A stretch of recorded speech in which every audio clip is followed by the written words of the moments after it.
Hello, I'm Sean Guthrie from Cask Woodworking, and today is an exciting day because I get to take over Rustoleum Canada's Instagram account, where we're going to build a outdoor love seat out of cedar. And not only are we building that love seat, we're going to apply a special technique to the finish, which is called Shou Sugi. It is a Japanese technique to burn the wood, preserve it, and I'm super excited to do that. I'm going to show you how to build that today in one day, and let's get going.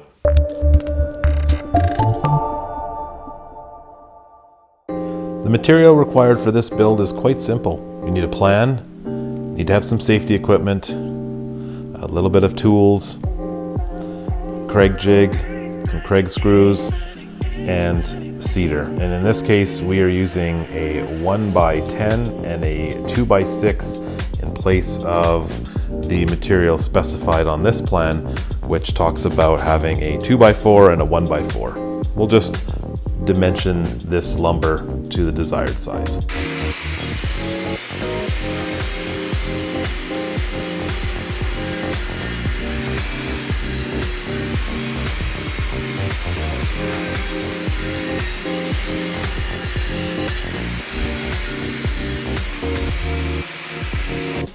Once all your material is cut, it should look something like this.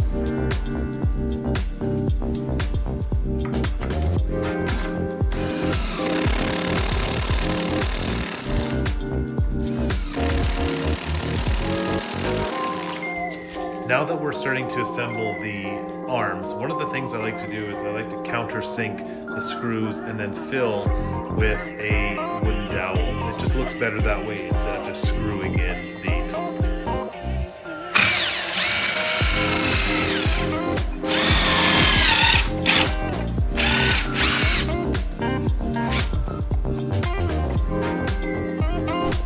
At this point of the build, we are at step 2 of the love seat build. It is recommended that if you have an extra set of hands, somebody that can help you, I would recommend that. Otherwise, you're going to be working in some special clamping situations like I am right now.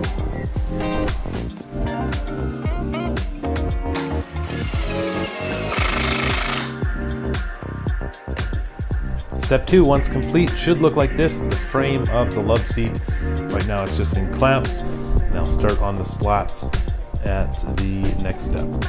In the middle of step 3 right now, we're putting slats on this love seat. I actually had a small little bit of a hiccup.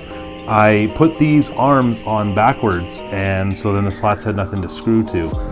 Woodworking, that's what happens. There's accidents, there are mistakes, there are screw-ups. It's how you overcome those screw-ups. Anyway, we're back on track, and we'll keep doing this and move on to the next step. Step 3 is complete with all the boards on the bottom, ready to go to do the back slats. Now is actually a great opportunity to talk about pocket holes and screwing it into thinner material like this. So we've got 1.25 inch pocket holes, and we're screwing that into a 1/4 or 3/4 of an inch cedar material. You've got to make sure that you don't screw it in too hard, otherwise you're going to strip the pocket hole and reduce any of the strength that the pocket hole has.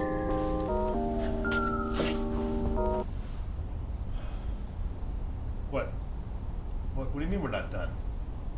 Oh. At this point, the love seat is complete. If you wanted to, you could stop at this, throw some cushions on it, and call it done. But we have something better planned. Time to light the fire. Now is the fun part. We get to actually burn this piece of furniture, and we're going to do that with this Map Gas. It is about, I think, 4 times hotter than propane. It does take a little bit longer with this smaller nozzle. You could use a tiger torch. I just don't have one of those handy right now. You'll want to use a wire brush that scrapes off the char when we're done. You'll want some gloves and, of course, a mask.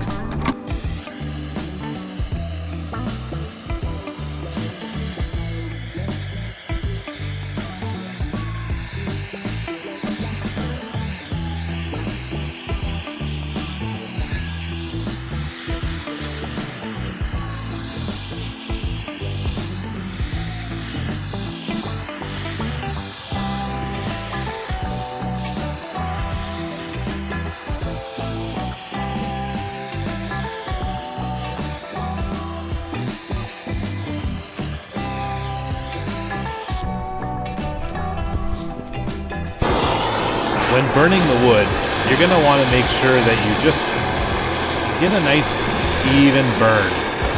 And you'll know when it's time when you start seeing it blister. When it blisters, that's essentially time to move on, because you're going to brush that off with the wire brush.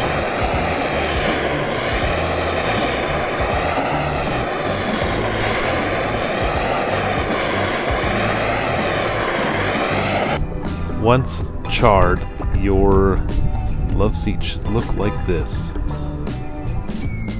And now it's ready to be brushed off and then a finish applied.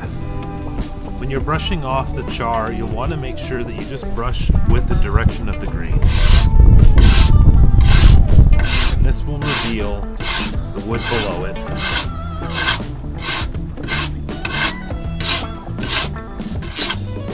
Just like that. When you're done brushing, you'll end up with this nice chocolate brown look as the cedar really takes to the flame. And now what we're left with is the grains of the cedar.